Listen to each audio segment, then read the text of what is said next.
castigadas, las rentabilidades sociales de los proyectos aumentan. Sucede lo contrario cuando uno quiere colocar, por ejemplo, un hospital. Los hospitales nunca van a estar en territorios menos densamente poblados. Siempre van a estar donde exista un umbral suficiente de demanda en términos de población objetivo para que se pueda construir o satisfacer las necesidades de ese grupo objetivo. Entonces, también es importante esta estructura, entenderlo en el análisis de las desigualdades del territorio, porque efectivamente Latinoamérica, al ser uno de las unidades territoriales más densamente urbanizadas, efectivamente entonces uno tiene aquellas personas que están residentes en ámbitos rurales de por sí, están de por sí más expuestas, ¿cierto?, a padecer los males más que los bienes. Sucede lo contrario, efectivamente, entonces, con respecto a las poblaciones están en contextos urbanos. Eso es lo que ha cierto, marcado la posición de este círculo vicioso, definitivamente, que es imposible, ¿cierto?, tratar de detener, al menos en el corto plazo, ¿cierto?, las altas tasas de urbanización que tienen nuestras ciudades, porque las personas están migrando con el objetivo de buscar esa oportunidad que brinda el desarrollo. Esas oportunidades que brinda el desarrollo son variopintas. Por ejemplo, nosotros aquí tenemos este es un gráfico que muestra cómo es la estructura segmentada en términos de grupos socioeconómicos de la población de Chile. Nosotros aquí tenemos las clases, los estratos altos, las élites. Fíjense cómo es un muy poco porcentaje de población acumulado, las clases medias y las clases bajas o vulnerables o con extrema pobreza. Cuestiones que son relevantes en esta significación, en particular, porque tenemos, bueno, aquí están los ingresos en dólares como para que los puedan observar. Nosotros tenemos aquí una disociación que probablemente no la vemos, y si la quisiéramos analizar o la quisiéramos conocer en un contexto latinoamericano, tengo casi plena seguridad que se repetiría exactamente de la misma forma. En el caso de Chile, cualquier senador, diputado, presidente, ministro, o en realidad cualquier político, un alcalde, cualquier político que tenga cierto nivel de toma de decisiones, él estaría en una posición de ingresos brutos entre el sector B1 y el sector B2, ¿vale? Eso significa en la práctica que los grupos políticos, cuando se mantienen en un cierto nivel de tiempo, se vuelven efectivamente parte de la élite, ¿cierto? Imagínense un diputado que está 4 años en una estructura, ¿cierto?, de la Cámara de Diputación o senatorial, ¿cierto?, con esos niveles de ingresos. Efectivamente, estos tipos de políticos pierden la capacidad de la interacción real con la gente. Eso es la razón fundamental de por qué las bases que votan a los políticos son más progresistas que los propios políticos. Porque ustedes recuerden que la lógica de la política es poder conservar los privilegios de las clases dominantes. Y los privilegios de las clases dominantes de los políticos bien pagados, al menos por lo menos en mi país, están ubicados entre la estructura A y B de población. ¿Ok? Para que ustedes hagan una idea, un senador en Chile, cuando es elegido por votación popular, está 8 años en su cargo. O sea, después de 8 años de estar recibiendo un salario que está entre los grupos de élite, efectivamente te transformas en otro grupo socioespacial, socioeconómico, efectivamente. Por lo tanto, eso es lo que ha significado que en Chile, a pesar de que hay un montón de demandas sociales, no hay efectivamente cambios en términos de política y efectivamente, a pesar, ¿cierto?, que nosotros ya tenemos una buena cantidad de tiempo, o sea, de años, en donde tenemos gobiernos que son de centro-izquierda, hemos tenido muy pocas ganadas en términos de posibilidades de mejor estado de bienestar social. Entonces esto se puede replicar efectivamente en cualquier contexto territorial, al menos latinoamericano. El problema de esta situación, ¿cierto?, es que efectivamente son estas clases dominantes las que plantean los patrones de consumo, pero no pensemos o no imaginemos en los patrones de consumo solamente en mercancía que se pueden adquirir en el tipo de retail, sino que están trabajando en términos de las pautas de consumo relacionadas con lo que se tiene que estudiar, cuál es la forma sanitaria, las estrategias de alimentación, etc. Bueno, en términos entonces territoriales y de información explícita en términos del estado del arte, nosotros aquí vamos a mostrar una serie de ejemplos de indicadores de desarrollo propuestos por organizaciones internacionales. El primero de ellos, el que ustedes están viendo, es el Índice de Desarrollo Humano. Probablemente todos ustedes lo conocen. Está compuesto de 3 dimensiones: salud, educación, riqueza. Ambas dimensiones pesan exactamente lo mismo, es decir, es un 33% cada dimensión dentro del desarrollo global. Al estar normalizado, por lo tanto, los valores van entre 0 y 1. Y bueno, y aquí tenemos el primer mapa, aquí tenemos un mapa de ¿cierto?, cómo se reparte el índice de desarrollo humano, y podemos ver entonces ciertos elementos distintivos o ciertos grupos territoriales que se comportan de forma estándar. El tema que hay que entender definitivamente es que en la práctica tenemos territorios, tenemos valores, pero definitivamente para las personas tienen impactos directos en varias dimensiones: en pobreza, en mortalidad, en salud, en temas de género, en términos de desigualdad o de oportunidades de acceso, en términos de discriminación y efectivamente en términos de riqueza.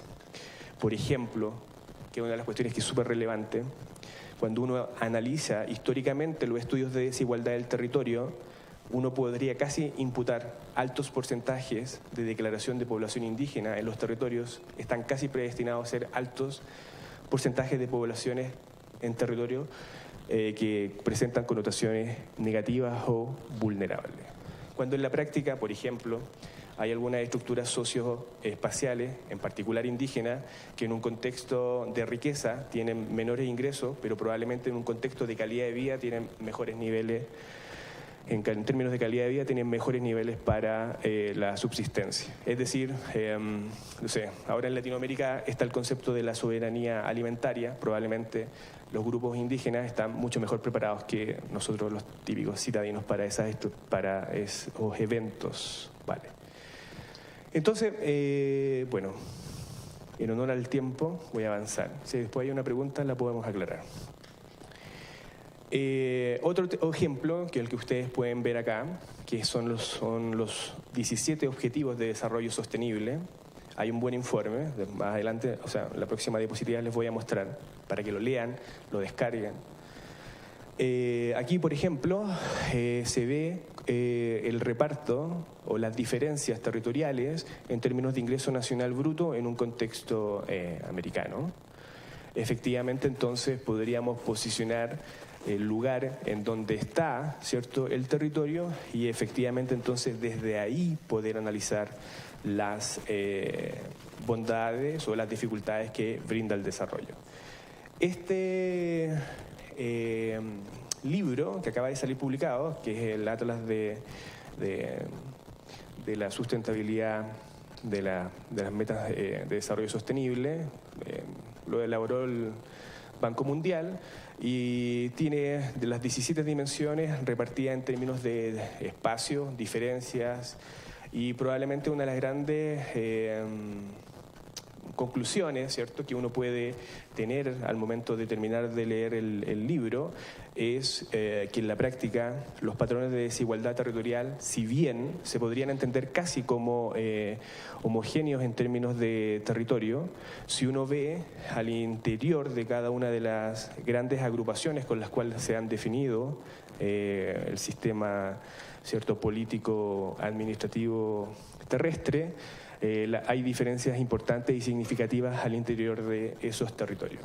Eso es lo que definitivamente ha obligado a que la geografía se tenga que preocupar mucho de esta cuestión, porque en la práctica creo que nuestro papel, al menos en este momento del desarrollo de la disciplina, es que tenemos que hacer visibles las desigualdades territoriales al interior de los territorios, porque de caso contrario nos vamos a quedar con, por ejemplo, voy a devolverme, en este caso, Chile, ¿cierto?, es uno de los países que tiene un alto ingreso per cápita, ¿cierto? Y eso es efectivo, pero ese alto ingreso per cápita definitivamente está anclado en esa pequeña porcentaje de población, ¿vale? Entonces, las diferencias son bastante importantes.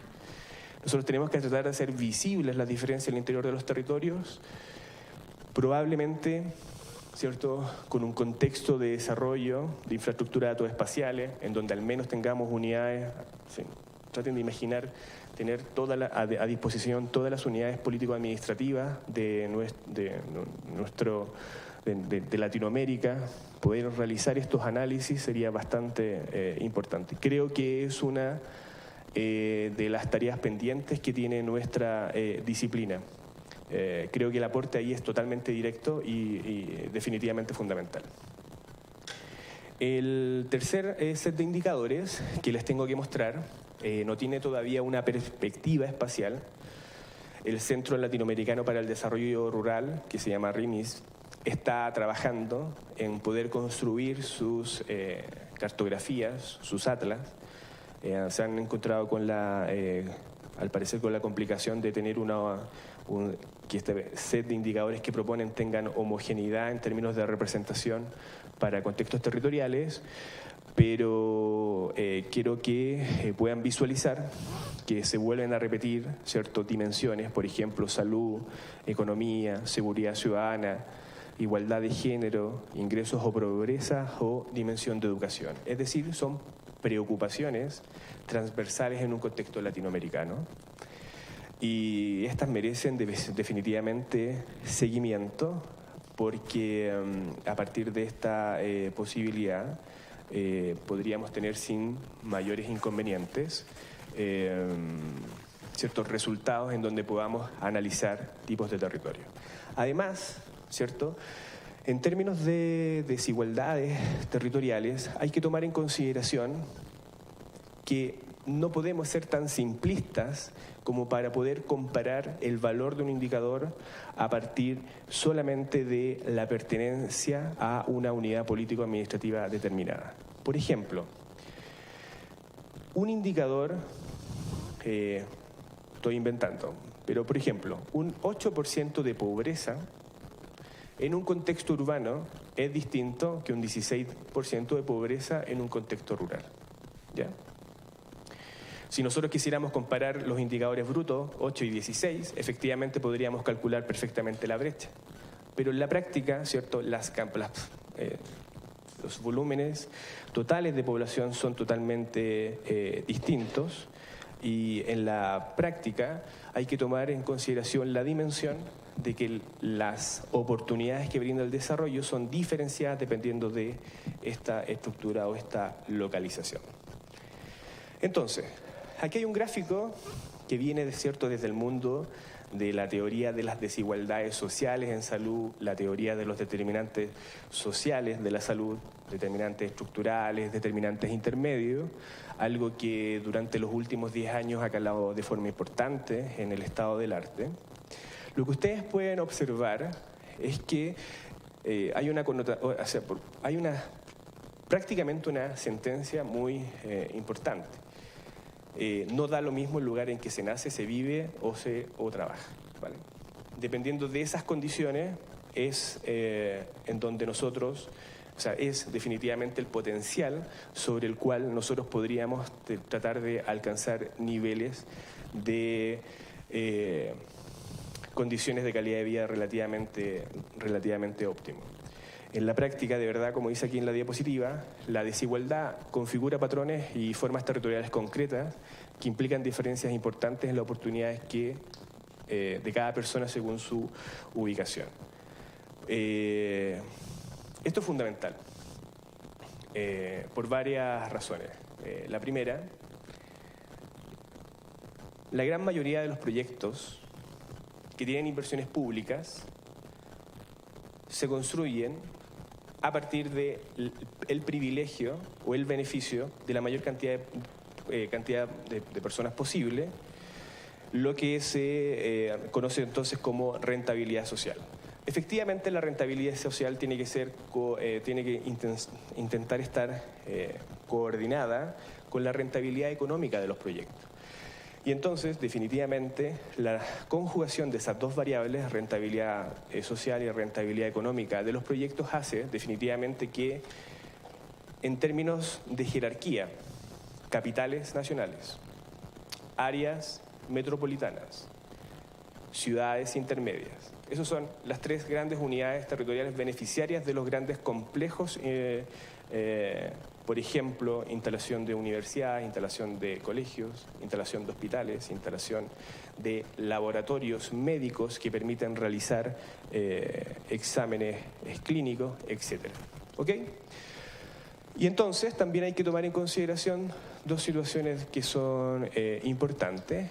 Por un lado, van a estar siempre las condiciones socioeconómicas, culturales y medioambientales de los grupos, ¿cierto? Pero siempre vamos a tener las diferencias del estudio caso a caso a partir de las personas que van a tener preferencias por edad, por sexo o objetivamente por sus factores constitucionales. Los estilos de vida individuales, definitivamente a veces, y aquí entonces aparecen los problemas de la unidad espacial modificable, el tema de la escala, etcétera, porque en la práctica estos estilos de vida individuales, ¿cierto?, se tienen que agrupar en términos territoriales con condiciones socioeconómicas que son más globales. Bueno, definitivamente en esa estructura esta es una imagen relevante. Es un complejo industrial que hemos estado estudiando por lo menos desde el año 2012. Hay una cantidad bastante importante de industria contaminante de forma severa y tenemos la localización de dos escuelas públicas, oficiales, en donde es la única alternativa que tienen los estudiantes para la escolarización. Esta imagen está tomada desde el patio de recreo de la Escuela La Greda, desde acá. Esta chimenea que ustedes están viendo es una central termoeléctrica de AES Gener. ¿Cómo no intentar hacer visibles, ¿cierto?, esas desigualdades territoriales? ¿Cómo no tratar de hacer visible definitivamente que estas personas no tienen otra opción? ¿Cierto? Por su factor de estatus socioeconómico no tienen otra opción. Porque si su factor de estatus socioeconómico fuera alto, esas personas podrían desplazarse a una cantidad de metros o de distancia suficiente, ¿cierto?, para no estar, ¿cierto?, expuestos potencialmente a esos niveles de contaminación. La educación en Chile es obligatoria y es ampliada, es decir, estos niños están expuestos desde las 8 de la mañana hasta las 6 de la tarde. ¿Vale? Entonces, sigue siendo para nosotros una temática relevante.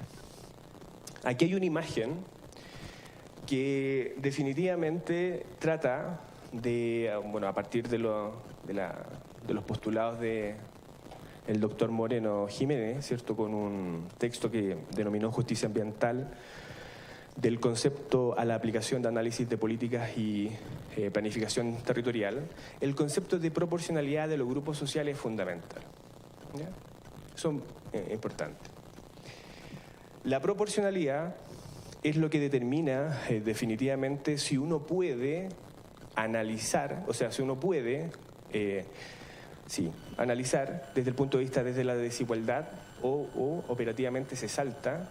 Cuando reconoce que eso es injusto o que es evitable, lo puedes trabajar en términos de equidad o de inequidad. Y este es, por ejemplo, el típico caso tenemos 3 grupos sociales que tienen composiciones distintas, ¿cierto? En el parámetro de la igualdad, la solución pública o privada le entrega lo mismo a cada uno de ellos, y ustedes podemos ver que en esta condición de igualdad solamente se mejora el al medio.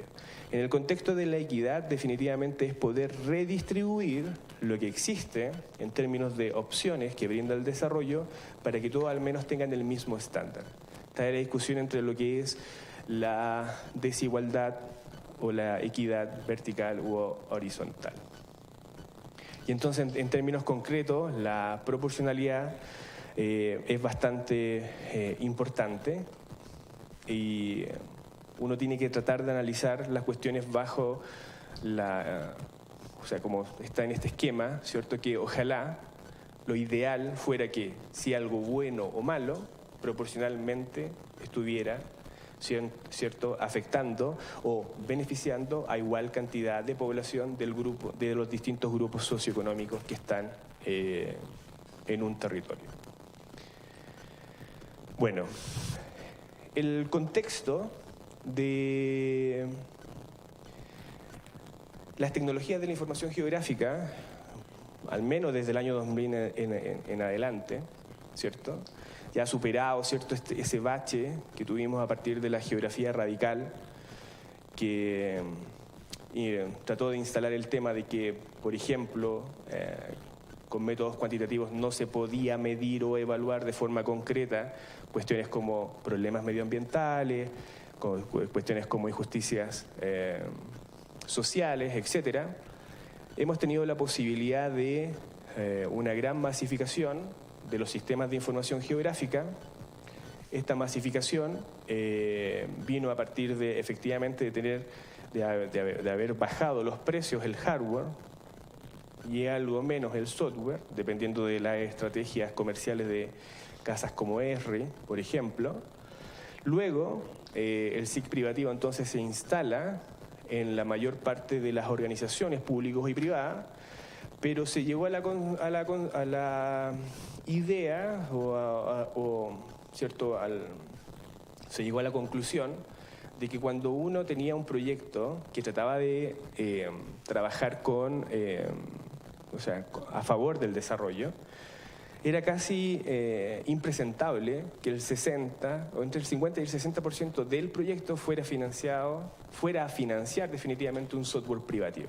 ¿Ya? Hubo un grupo de población, o sea, de académicos, de investigadores y de desarrollo y desarrolladores informáticos que se opuso a esa definición.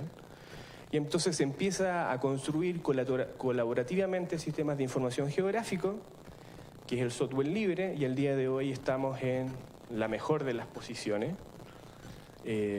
Efectivamente, al menos nosotros en términos formativos, ya olvidamos cualquier SIG privativo, es decir, cualquier SIG en donde hay que pagar una licencia, y hemos jugado por la estrategia de instalar y enseñar a los estudiantes a partir de plataformas de software libre, principalmente QGIS, GRASS, ¿cierto?, Geoda, etcétera, después las que voy a mostrar, porque lo que nosotros queremos es instalar en la nueva generación de geógrafos son las competencias de análisis, y que vayan a instituciones a poder realizar un análisis y no a decir, en realidad necesito que inviertan en hardware y en software para yo poder realizar esos análisis, ¿vale? Esta tendencia probablemente al día de hoy es minoritaria entre nosotros los académicos, pero de verdad les digo que esto se va a empezar a romper en muy poco tiempo. Es decir, la cantidad de manuales, la cantidad de grupos, la cantidad de redes que hay en todos los lenguajes para poder estar trabajando y analizando información es tan fundamental que ya no vale la pena estar pagando. O sea, por ejemplo, el software R en este momento da solución a grandes cuestiones de análisis social. Ya no, o sea, ya ni siquiera vale la pena estar con un software como el SPSS, por ejemplo, y tiene elementos que son realmente fundamentales. De hecho, por ejemplo, Esri acaba de crear una vinculación con los paquetes de R mapping, porque se dieron cuenta que sus propios motores de análisis espacial eran totalmente limitados. Entonces, estar comprando un software como ArcMap para poder utilizar la plataforma de análisis de R, que es gratuito, me parece de verdad es un despropósito. Por eso que la tendencia va a cambiar necesariamente. Bueno, aquí yo les voy a mostrar una serie de herramientas que van entregando gráficos o análisis con respecto a poder, en realidad, poder valorar cuando una desigualdad, o sea, cuáles son las magnitudes de las desigualdades del territorio. Probablemente la mayor parte de ustedes las conoce. Evidentemente aquí es todo sobre software gratuito, por eso están expuestos las páginas web donde descarguen los programas informáticos, los instalen.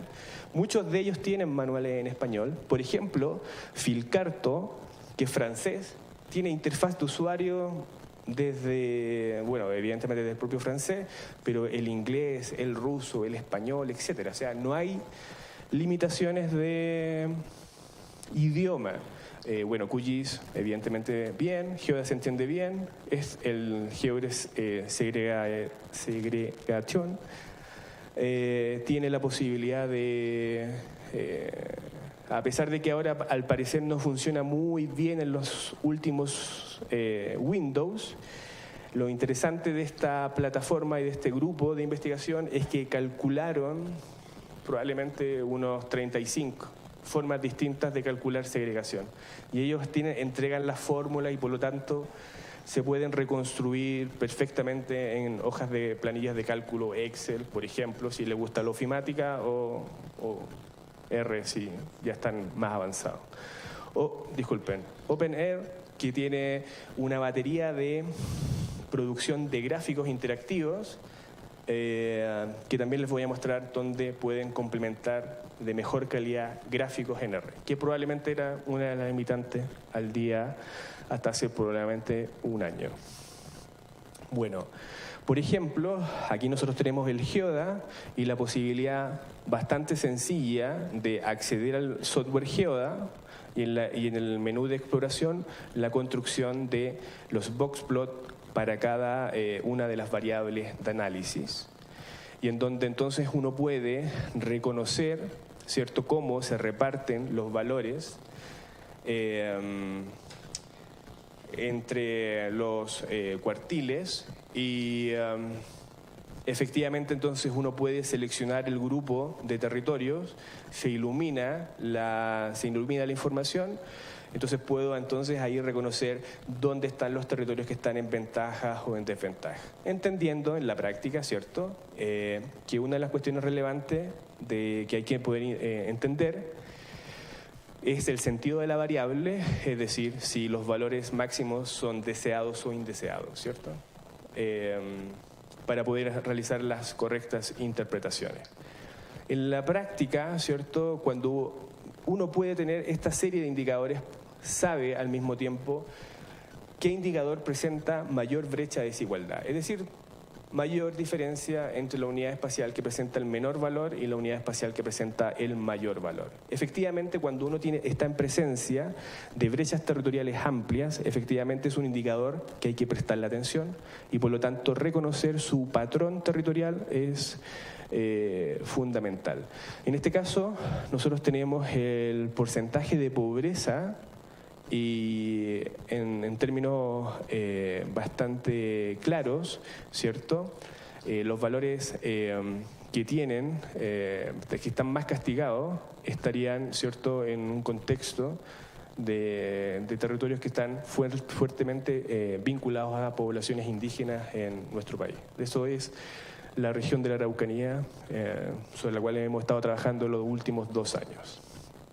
Por ejemplo, este fue un gráfico que, utilizando el boxplot y luego trabajando ¿cierto?, su configuración gráfica con el software R, pudimos demostrar a partir de la latitud cómo se repartían las diferencias en días que tenían ciertos niveles de contaminación, colocando 2 límites, el límite de la OMS y el límite chileno. O sea, traten de ver las ciudades de Chile contaminadas por material particulado sobrepasan en más de un 50% de los días de un año calendario el límite propuesto de la OMS en términos de seguridad, ¿cierto?, para términos de salud. Pero no obstante, también tenemos un límite chileno que es mucho más ¿cierto?, amplio, es mucho menos castigador, pero aún así podemos reconocer entonces qué días en particulares son los que tenemos que pesquisar para poder ver estas relaciones en salud y enfermedad. Por ejemplo, con el GEODA, que tiene uno de sus segundos instrumentos bastante relevante, es la posibilidad de construcción de scatterplot o diagramas ¿cierto?, bivariados que se pueden estandarizar, por lo tanto se construyen cuadrantes de relaciones más menos y menos más. Y por lo tanto ahí uno tiene como investigador tiene que saber y valorar qué significa estar en cada una de estas posiciones. Nosotros aquí tenemos la diferencia del gradiente de desigualdad y aquí tenemos las tasas de admisión hospitalaria. Entonces, mayor gradiente de desigualdad del territorio, mayores tasas de admisión hospitalaria, tenemos este arco, o sea, disculpen, esta circunferencia de precariedad en donde se están concentrando los impactos de población que está expuesta a contaminación por sobre los límites de OMS, inclusive por los límites chilenos de material particulado. Y este territorio, que es el más aventajado, fíjense cómo tenemos la concentración, el clúster, el grupo, ¿cierto?, en la parte oriental, bastante privilegiado, ¿cierto?, en términos de esa exposición.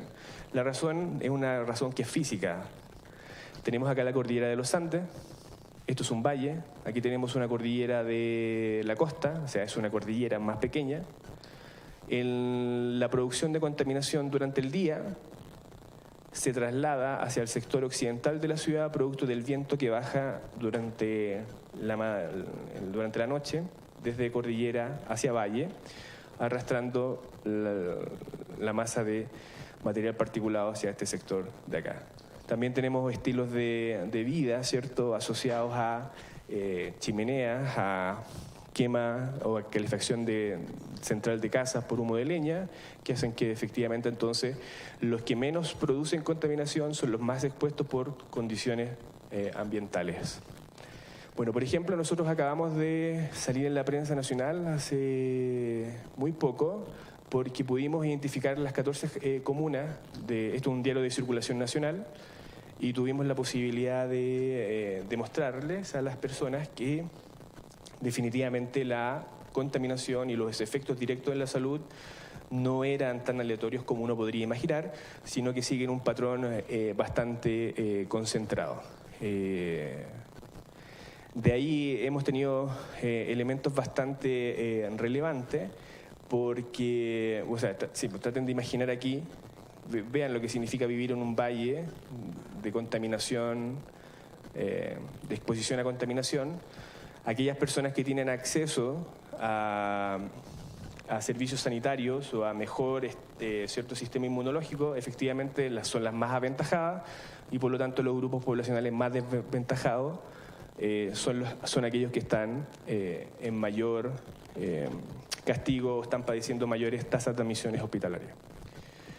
Ahora bien, continuamos con el GEODA. Este mapa, o sea, disculpen, este gráfico, que también se ve en el menú de exploración, que es un gráfico de coordenadas paralelas, lo que hace es que ordena múltiples variables desde el menor valor al mayor valor. Por eso que es importante saber si el menor valor es positivo o es negativo, ¿cierto? Igual a la inversa con el valor máximo. Y cuestión de que entonces tú puedes reconocer a la misma unidad espacial cómo se comporta o en qué posición de la brecha de desigualdad está.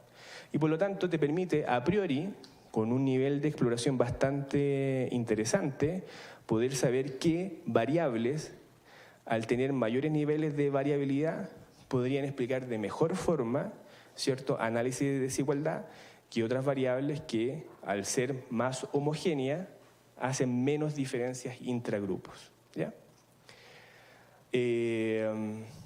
Definitivamente, una de las cuestiones que es importante destacar, al menos sobre este instrumento, o sea, sobre esta construcción de coordenadas paralela, es que si ustedes quieren hacer algún análisis clúster o algún análisis de agrupamiento, definitivamente tienen que saber cómo se comportan las variables antes de querer apretar un botón y salir un resultado y un mapa, etcétera, ¿vale?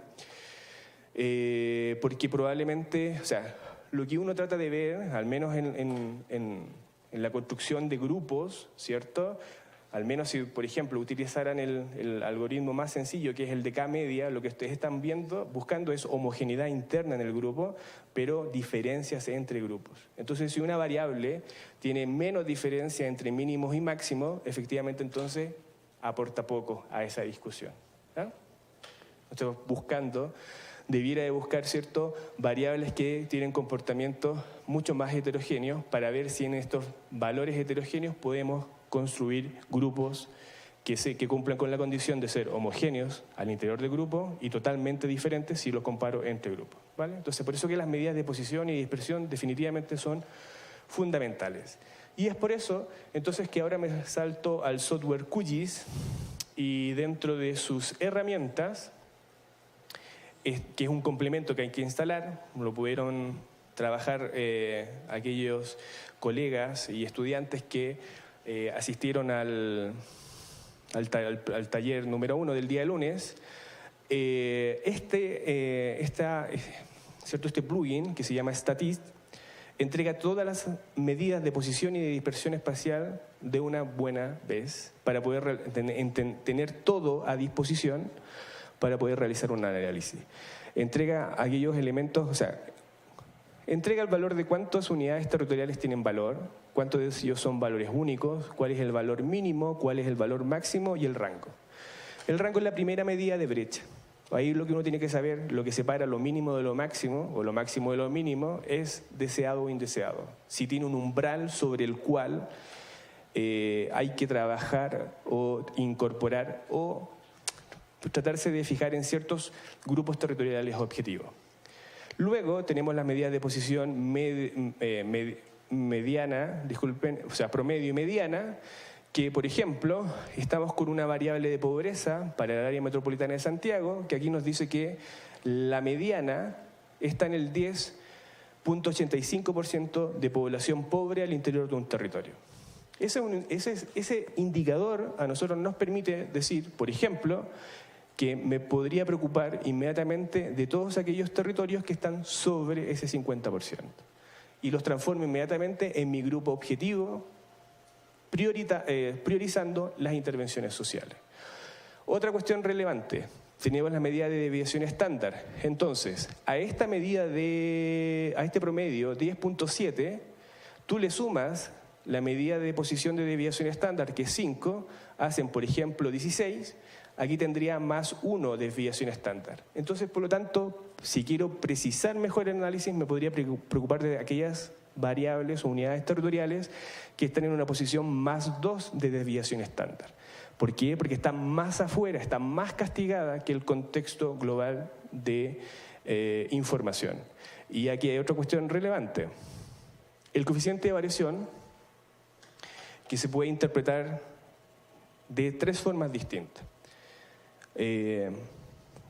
Lo puedes multiplicar o no por 100 para pasarlo a porcentaje, pero si lo queremos trabajar como un valor que va entre 0 y 1, uno puede considerar que el valor hasta 0.25 podríamos considerar homogeneidad territorial, ¿cierto?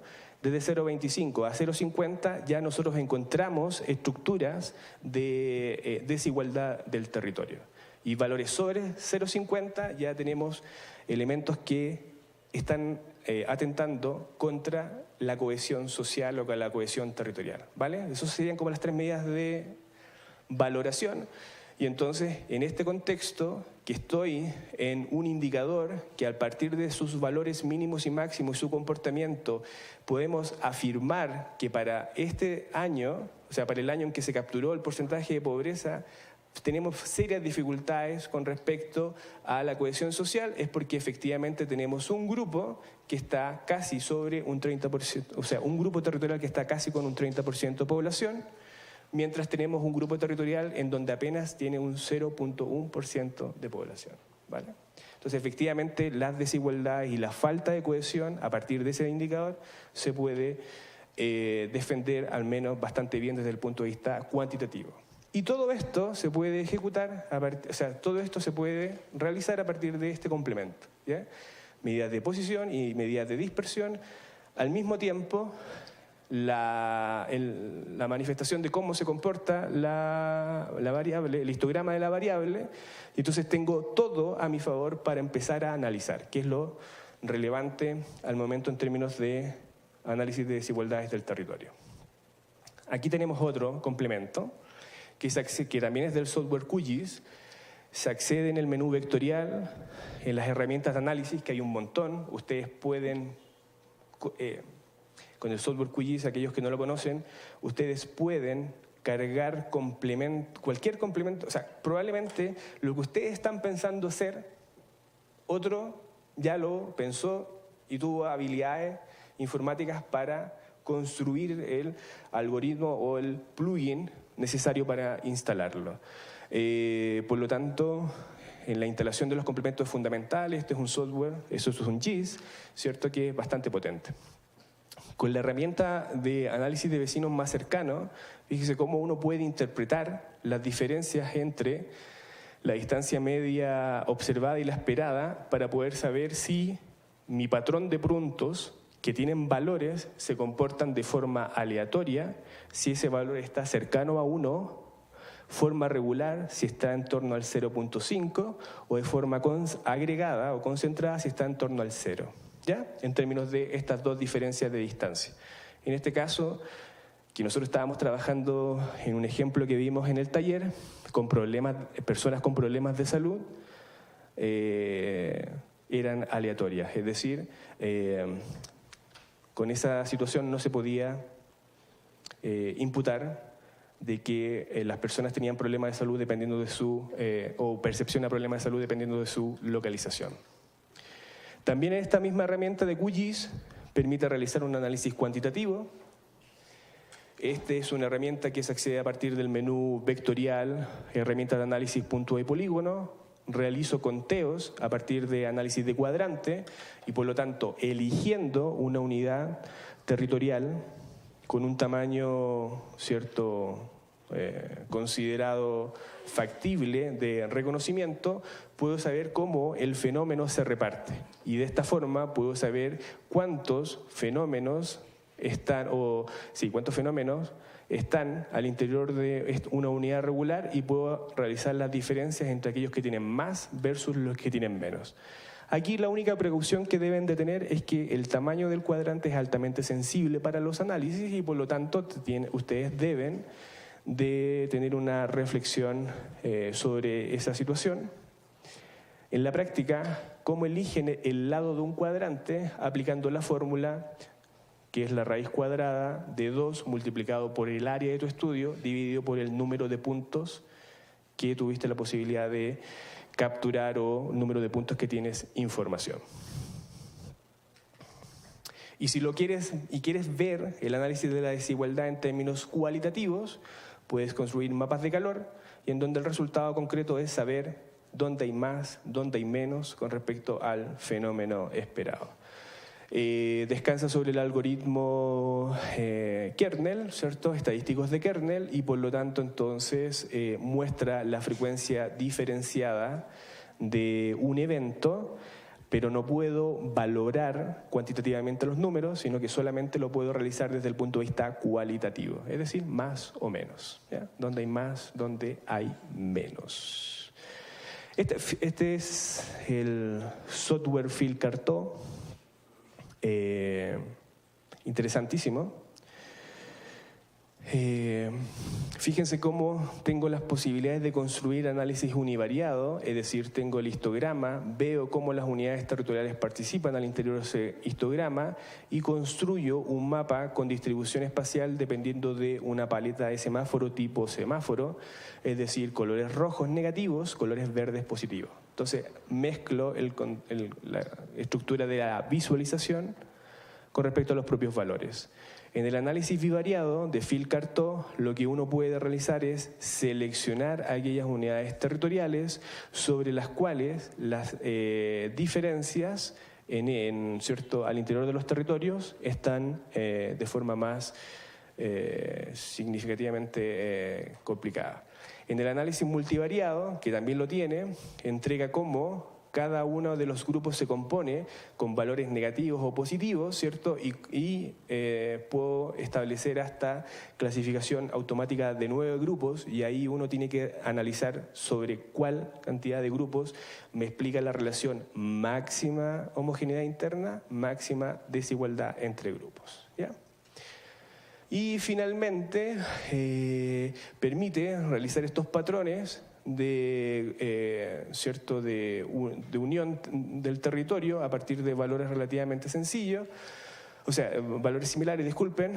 Tengo territorios que pierden en rojo, territorios que ganan en azul, verde y amarillo, dependiendo de su agrupamiento y el comportamiento de estas estructuras o el comportamiento de las variables. ¿Por qué el color, si ustedes se fijan, por qué el color azul era un territorio que está ganando? Porque afortunadamente está en la lógica de tener mejores indicadores para estos que estaban de forma negativa. Voy terminando, porque creo que me estoy excediendo en el tiempo. Este está hecho con OpenAIRE. Este es un calendar plot, que es fundamental porque permite saber, por ejemplo, en qué fecha, ¿cierto? Lo que yo estoy analizando, en este caso en material particulado, tiene mayores niveles de exposición. Pero pueden trabajar con la batería de OpenAIRE sin ningún problema, pero yo les animo a que anoten esta página web, que es la galería de se me fue la idea.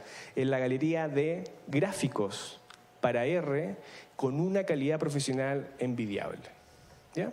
Dentro de las opciones de calendar plot, por ejemplo, en OpenAIRE, que trabaja con el mismo motor R de análisis, solamente teníamos a disponibilidad pero en esta galería existen por lo menos 5 o 6 de buen nivel.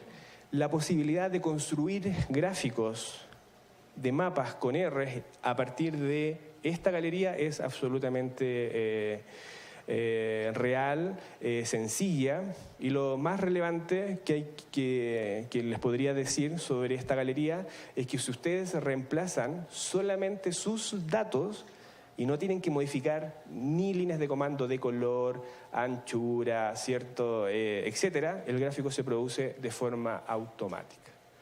En este caso, bueno, ahí nosotros teníamos los días en donde teníamos mayores contaminación de PM10 sobre 250 y efectivamente entonces, por ejemplo, en el caso que estábamos viendo ayer de un cierto conferencista que estaba trabajando sobre material particulado y, por ejemplo, fechas de satélite para capturar e interpolar datos, efectivamente, antes de saber si la imagen me sirve o no me sirve, uno tiene que saber dónde o en qué momento está impactando la mayor concentración de contaminación, porque, por ejemplo, puedo tener perfectamente una imagen satelital, ¿cierto?, de un día no contaminado, y efectivamente no es lo mismo que tener una imagen satelital de un día en donde hay alta contaminación, ¿cierto?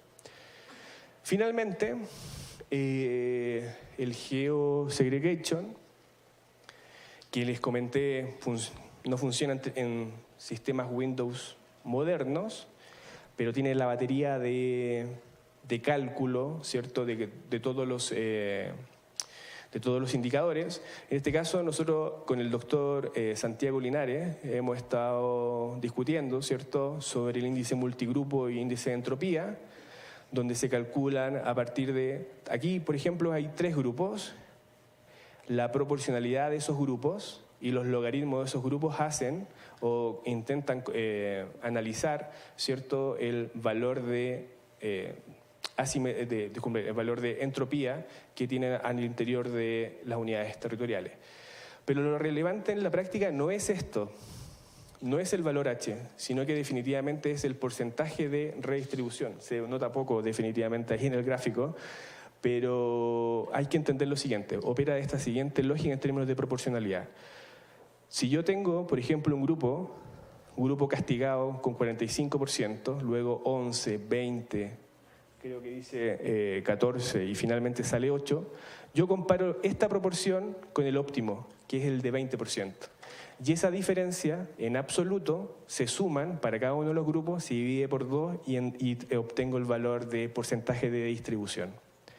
Y definitivamente, entonces, en términos de análisis, nosotros hemos intentado que nos acepten en una publicación, y ahí estamos todavía peleando con los ciegos pares, la interpretación de ese porcentaje de distribución, ¿vale? Nosotros queremos seguir bajo la misma lógica del coeficiente de variación, es decir, si un territorio tiene un índice, o sea, tiene un potencial de redistribución en términos de entropía hasta un 25%, podríamos decir que es un territorio homogéneo en términos territoriales.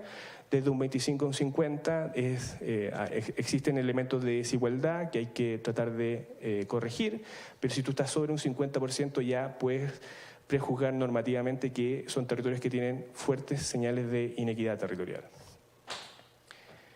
Y finalmente, eso.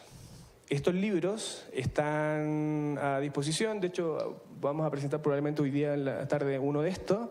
Este está online, está gratuito, si lo googlean aparece en la primera opción y en donde están el relato de este constructo, ¿cierto?, de análisis de desigualdades del territorio, y aparecen también, ¿cierto?, los intereses investigativos de otros colegas como el doctor Moreno y el doctor Busay, que están aquí presentes, y el doctor también García León, de la Universidad Autónoma de México. Entonces también les animo a que los puedan leer, porque ahí está la información la práctica con respecto al estado del arte de la cuestión. Bueno, eso, muchas gracias.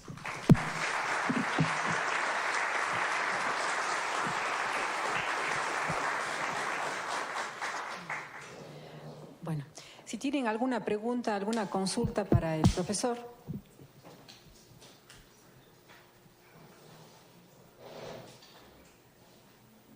Nadie se anima.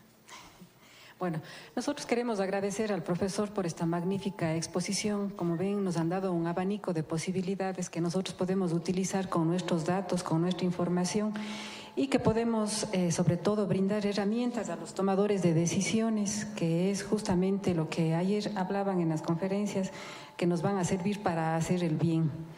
Queremos hacer una entrega y un agradecimiento al doctor, y le vamos a hacer entrega de un certificado, el mismo que me voy a permitir dar lectura. La Universidad de la SUAY, a través del Vicerrectorado de Investigaciones, el Instituto de Estudios de Régimen Seccional del Ecuador, IERCE, y la Sociedad Iberoamericana de Sistemas de Información Geográfica, SIPSIG, confieren el presente certificado al doctor Manuel Fuensalida Díaz por haber participado como conferencista en la 16ª Conferencia Iberoamericana de Sistemas de Información Geográfica con el tema La caja de herramientas para detectar brechas territoriales. Evento realizado en la ciudad de Cuenca del 27 al 29 de septiembre de 2017, Santa Ana de los Ríos de Cuenca, 29 de septiembre de 2017. Suscriben profesor Jacinto Guillén, vicerrector de investigaciones, y profesor Omar Delgado, director del IERCE.